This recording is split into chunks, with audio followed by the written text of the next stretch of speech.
wérul du liggéey ba am na muy jox njabootam ku wérul du jaamu yàlla kon nit ki boo ko dimbalee ba mu wér di jaamu yàlla def naa di ci am tuyaaba. asalaamaaleykum wa rahmatullah yéen ñi suivre seen sama xalaat ñu ngi leen di nuyu di leen ziaraat bu baax a baax j'espère que yéen si jàmm ñu leen di remercier nag ci vidéo yi seetaan da ngeen koy seetaan ak partage da ngeen koy partage ñu leen ci remercier di la wax tamit ni vidéo yi boo ko seetaanee ba mu jeex su dee gis nga ne am na solo mun nga ko partage tam ñeneen ñu mën ko jot parce que kenn ku ne lu baax moom boo ko gisee rek mun nga ko partager ci sa Facebook wala sa WhatsApp pour ñeneen jot si mun si jëriñu waaw partager lu baax nag moo gën partager safaan ba waaw loolu tam am na solo professeur Ousmane Ndiaye lañ ci dalal muy borom Boga Bio nekk praticien nekk fële ci diwaanu Kër Massar tey nag dañuy ñëw ci benn fruit waxtaane ko professeur wax ñu fruit boobu yan njariñ la am ci wàllum wér-gu-yaramu doomu aadama ci ko koy consommer pour ñu koy romb bu mën ko sawar a jënd ndax dañuy xam lan la leen di jëriñ loolu tax vidéo yi am solo muy ku ci gis fruit rek automatiquement te nga seetaan vidéo bu professeur ci fruit boobu da ngay xam fruit bi lan la lay apporter soo ko lekkee loolu c'est très important boo koy lekk di nga ko lekk ak fierté ndax da ngay xam njariñ bi mu lay jëriñ kon professeur tey dañuy waxtaan li nga xam ne mooy framboise lañ bëgg nga waxal ñu maanaam lan mooy ay ferñeentam ak ay njariñam ci wér-gu-yaramu doomu aadama. salaamaaleykum wa rahmatullah Serigne Pape maa ngi lay nuyu di la ziar di nuyu mbokku internet yëpp di leen ziar ñoom it kenn ku ci nekk turam ak santam non framboise comme ni nga ko waxee rek fruit la boo xam ne dafa bëri ay ferñeent am na ay vitamine C am na magnésium calcium potassium am na antioxydant nag bu ñu ko waxee moom toujours na xel yëpp dem ci anti cancer ak yu demee noonu ñuy boo xam ne baax na ci cancer ay scientifique wane nañ ko ni bokk na ci li nga xamante ni beaucoup de cancer surtout prostate ak cancer colon yu demee noonu baax na ci daal donc ñu ko lekk lu bari baax na ci genre kii yooyu day tax yàlla mën na la ci musal doy prévenir daal ci contre certains types de cancer surtout cancer yooyu moo fi lim baax na aussi si diabète ñi nga xamante ni am nañ diabète aussi mën nañ koy utiliser day réduire aussi ñi nga xamante ni am nañu obésité am yaram bi koy consommer mën na am obèse boobu dina wàññeeku tuuti day dindi dysfonctionnement des neurogénératrices maanaam ñi nga xam ne dañu am problème mu nerf ak yu demee noonu donc suñu koy consommer nga xam ne xëy na nerf yi day raccax wala neer yi du am doole donc mën na dundalaat neer yi dekkalaat ko ba neer yi mën a taxaw neer mooy sidit donc ma day agir ci côté wàllu sidit yeeg yu demee noonu donc da ciy baax anti vieillissement la aussi day nekk garab boo xam ne wala doom boo xam ne kii day tax nit ki du gaaw a màgget wala yaramam du gaaw a dee daal comme ni koy waxee noonu day élimine l'urine maanaam day tax maanaam day facilité nit ki di dem gaanuwaay di dem toilette maanaam tuur ndox boo xamante ni daf koy c'est normal da koy favoriser daal donc bu ko jël aussi baax na ci parce que day dindi day éliminer daal élimination nit ki day tuur ndox lu bari wala bari waaw day dindi kii bi donc day baax na ci constipation si bu nit ki bu koy lekk aussi bu fekkee dafa seere woon mën na koy ci jàppale bu baax ci seere boobu mën na ko wàññi daal donc si leen ñi nga xam ne dañoo am problème mu cardiaque aussi bu ñuy jël framboise boobu di ko utiliser yàlla mën na leen a saafara ci jàngoro boobu day booster l'organisme donc organes yi corps yaram bi daf koy joxaat énergie daf koy joxaat doole maanaam da koy joxaat force surtout ay fatiguement yu demee noonu mën naa am du la gaaw a yomb yenn bomb yi day defar yaram bi nga xamante ni li ñuy wax peau bi mooy der bi day gën a rafet en général day gën a rafet quoi surtout donc mu nekk tamit garab goo xamante ni tamit bëri na ay njariñ parce que day wàll day dindi li ñuy wax les douleurs musculaires et articulaires maanaam wàllu métti tànk yi métti wala ndigg yi wala yu demee noonu les douleurs musculaires ak articulation yi yooyu aussi baax na ci moom ñi nga xamante ni dañuy am les problèmes intestinaux mooy problème moo biir ci wàllu biir bi tamit moom it buñ koy jël yàlla mën na leen saafara lu baax bu fekkee nag am na recherche yu wane ni koo am xob yi moom def ko infusion wala nga baxal ko di ko naan su fekkee nit ki dafa nekk en état man en général jigéen bu nekk en état du ma ko jox garab man sama théorie mais bu fekkee nit ki mu ngi ci huitième mois xam nga 1 mois mooy des en général pour mu accoucher ci dans le cadre général quoi mais à partir de 8e mois boobu ci duggee su fekkee ne am na ay xobu garab bi baxal ko di ko naan benn taas suba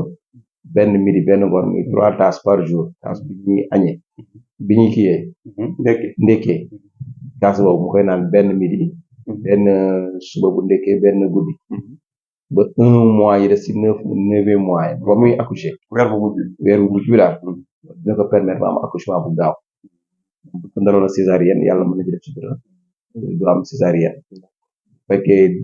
doom bi dafa naroon judd mu metti yàlla mën na ko suturaal ba nga xam ne accouchement bi daal moom dina yomb loolu waaw donc bu fekkee tamit xob yooyu mën na ci am 2 à 3 fois par jour aussi comme ni nga ko waxee par cas bu fekkee ku am règle douloureuse la maanaam règle yu metti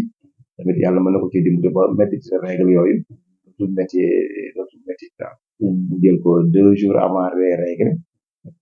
bu gisee règle ba pare ci suba ga aussi mu jëlaat ko maanaam 2 jours avant mu gis règle bu fekkee xam na période règle waaw mu jël ko période bi mu gis règle tamit mu jël ko ba bu règle bi jeex ba bu setee 1 jour après mu jël ko donc après mu arrêté bu koy gis règle du métti waaw bu gis règle bi du métti xam nga am na ñoo xam ne baax naa waxoon naa ko fi bu ñu gis règle am na suuf sax la ñuy takk seen biir yi tàngal suuf tamit ndax day métti donc lu mu métti rek am na ñoo xamante ni loolu gën a métti de fuuf ci gis règle ku nekk ni mu lay génnee am na biir yu métti la leen di def donc bu ko defee nag buy def loolu yàlla mën na ko ci dimbali bu baax bu fekkee des troubles gastriques intestinaux aussi maanaam ci wàllu biir bi aussi am ay jafe-jafe su amee xob yooyu tamit di ko infuser di ko naan 2 tasses ba 3 tasses ci journée bi tamit baax na yàlla mën na ko ci jàppal su fekkee ci wàllu hépatite la aussi la même chose su fekkee ci wàllu cholestérol la aussi la même chose yàlla mën na ko ci dimbali donc yooyu yëpp daal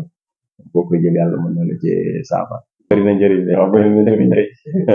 bi nga day commencé ne antioxydant rek mi baax na waaw mi baax na waaw baax na daa mel ni garab yi nga xam ne dañuy nekk antioxydant xam ne dañuy riche toujours en vitamine surtout waaw voilà am na solo antioxydant boo ko déggee rek sama xel ci li ma wane donc dafa baax waaw loolu am na solo de am na solo te ba pare comme mais fii nag yaakaar naa des nañu ko développé waaw développé ko ñu fii kii noonu quoi fii fraise moo fi gën a développé moo xaw a tane fraise daal lañ gën a fonk ak raisin yooyu sax jaaykat yoo xam duñ ko jaay maa côté sandinière yi koo ko bëgg nag sandinière moom produit yu bëri yu raarul yu exotique yi jógee yeneen dëkk yi tamit ñaare boo ko bëggee boo nga dem sandinière ba moom fruit yëpp fay wàcc parce que am nañu dëkk ci réew mi te cosaanu ci réew mi fruit yooyu ñoom dañ koy xam te dañ koy war foofu lépp lañ koy jeex waaw loolu kon professeur boo amee loo ci looy tëjee vidéo bi ñu tàggoo ñi nga xam ne ñoo ñu doon seetaan waaw li ñuy tàggoo rek mooy comme fruit rek ni ñu yàggee di wax toujours nit moom war na di lekk fruit chaque jour wala légume yu demee noonu liñ ci am nag bañ ko xeeb donc donte poche yi tolloowul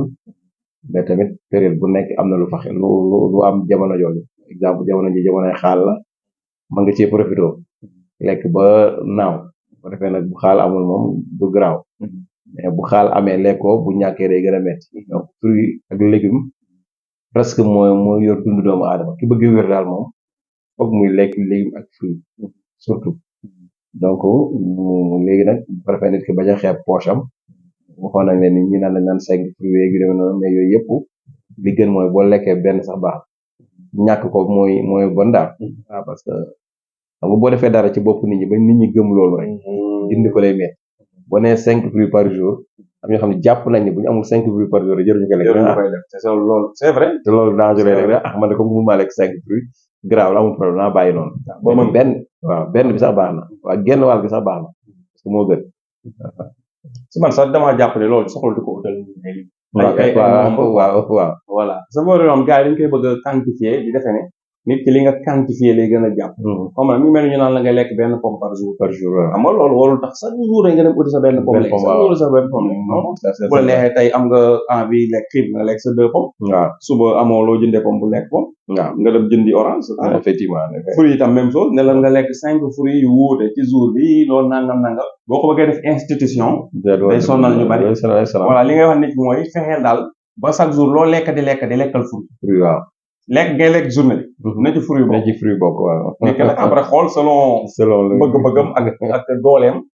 ak zone bi mu dëkk possibilité yi fruit yi fa disponible ak yi ñu fay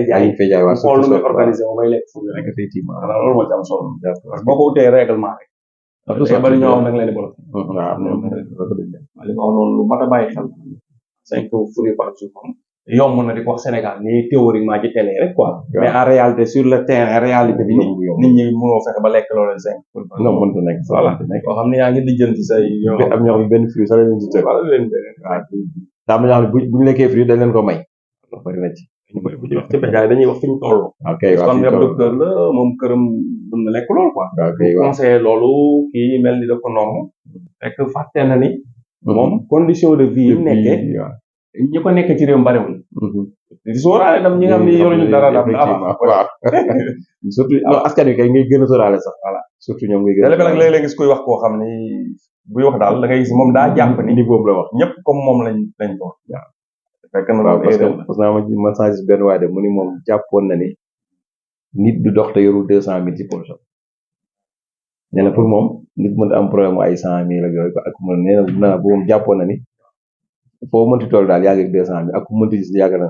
du ne ba ñàkk nag moom lay doo ko xam ni ndekete loolu mën na nekk. waaw daa demoon ba tollu niveau boobu daal. effectivement ci yor xaalis ba jàpp ni ñëpp war a yor. ñëpp nee na moom nit warul gis nit ni nit war na am problème mu dox te yorul 200,000 loolu da koy jaaxal waaye bu ne moom ba 100 francs sax tëgg ko. waaw war a dugg rapide. waaw am problème 100 francs dox. dina comprendre. moo tax nit ñi il faut ñuy teey quoi. yàlla njabootam gi yaatu.